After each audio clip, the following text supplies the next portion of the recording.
शुभ सकाळ माझ्या बंधूंनो आणि भगिनींनो. आज शुक्रवार, आज भाग्यलक्ष्मीचा वार. छान तिची आराधना करा, आशीर्वाद मागा. आज शुक्राचार्यांचाही दिवस आहे, तेही पूजनीयच आहेत. प्रतिपदा आहे. प्रतिपदा म्हणजे पहिले पाऊल किंवा पुढच्या पंधरवड्याचा पहिला दिवस.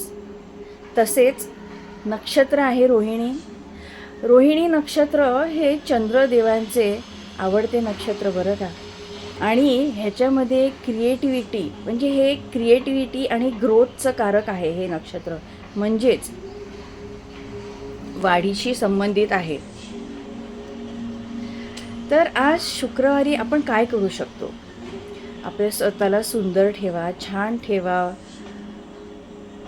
आयुष्यात ब्रँडेड सगळं वापरा, किंवा ब्रँडेड नाही वापरलं तर आपल्याला थोडंसं पैशाची चणचण असेल तर पण सगळं छान स्वच्छ घाला, सुंदर दिसेल असं घाला. स्वतःला छान ठेवा, केस नीटनेटके ठेवा.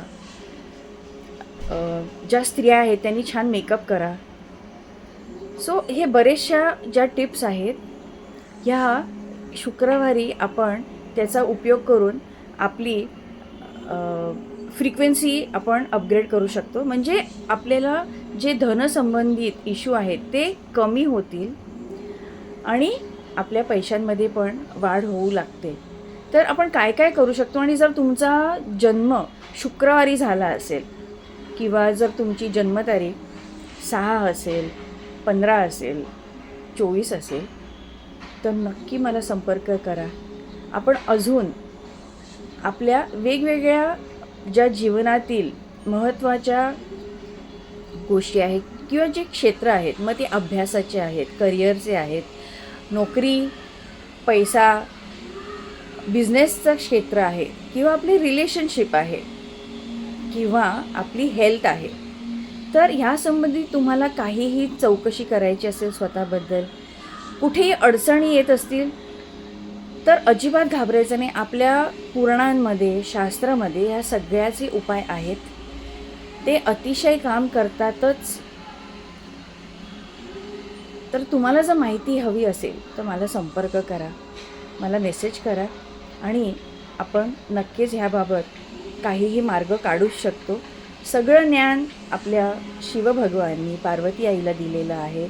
ते शास्त्र वापरलं जातं, त्यामुळे त्याचा नक्कीच आपल्याला आशीर्वाद मिळतो बरं का. आणि त्याच्यात काही डाऊटच उरत नाही. तर आजचा दिवस तुम्हाला सुंदर जावो, भरभराटीचा जावो, छान जावो, छान राहा, आनंदी राहा. जेवढे आनंदी राहाल आणि सॅटिस्फाईड राहाल तेवढंच तुमचं अजून आयुष्य छान होईल. तर आता तुम्ही म्हणाल पण आम्हाला एवढे इश्यू आहेत, एवढा व्याप आहे आणि तुम्ही म्हणताय खुश राहा. तर जो काही आपल्या आयुष्यात व्याप आहे किंवा ज्या अडचणी आहेत त्या दूर होऊच शकतात. फक्त आपलं कर्म छान ठेवा, देवावर विश्वास ठेवा, आत्मसमर्पण करा की हे जे काही होत आहे आपल्या आयुष्यात तो आपला कर्मभोग संपवण्यासाठीच होत आहे आणि ह्याच्यानंतर आपल्याला चांगलेच दिवस आहेत. कारण हे कालचक्र आहे. सुखामागे दुःख आणि दुःखामागे सुख हे अटळ आहे. कुठलीच गोष्ट कॉन्स्टंट नसते किंवा शाश्वत जे आपण म्हणतो. फक्त जगामध्ये देवच शाश्वत आहे. ओके, तर त्याच्यावर विश्वास ठेवायचा. आपल्याला कधीकधी त्याचा प्लॅन माहिती नसतो. म्हणजे आपण एक प्रार्थना करतो, आपण म्हणतो एवढी प्रार्थना केली, छान मी सगळं करतो, मी व्यवस्थित आहे, मी काही वाईट करत नाही, तर मग माझी प्रार्थना का नाही पूर्ण होत? तर आपण उलट जर आपली जी इच्छा आहे मनीची ती जर नाही पूर्ण झाली तर देवाला उलट थँक्यू बोलायचं. का? कारण जर आपली एकतर मनीची इच्छा पूर्ण झाली तर चांगलंच, पण जर नाही झाली तर तो काहीतरी मोठं आपल्यासाठी छान त्यांनी प्लॅन करून ठेवलं आहे. हे नक्की लक्षात घ्यायचं आणि त्याची वाट पाहायची. जेव्हा ती योग, तिथी आणि ग्रहमान जुळून येतं तेव्हा इतकं भरभरून मिळतं ना की तुमच्याकडे काही कंप्लेंटच उरत नाही देवाच्या अगेन्स्ट. तर आजचा दिवस तुम्हाला छान जावो, मलाही छान जावो, तुम्हाला आशीर्वाद मिळो, मलाही या ब्रह्मांडाकडून भरपूर आशीर्वाद मिळू दे. तुम्हाला जर मी सांगितलेली जी माहिती आहे त्याचा काहीही उपयोग जर झाला किंवा काहीही बदल झाला आयुष्यात, तर नक्की माझ्या नावाने एखाद्या गरिबाला अन्न खाऊ घाला.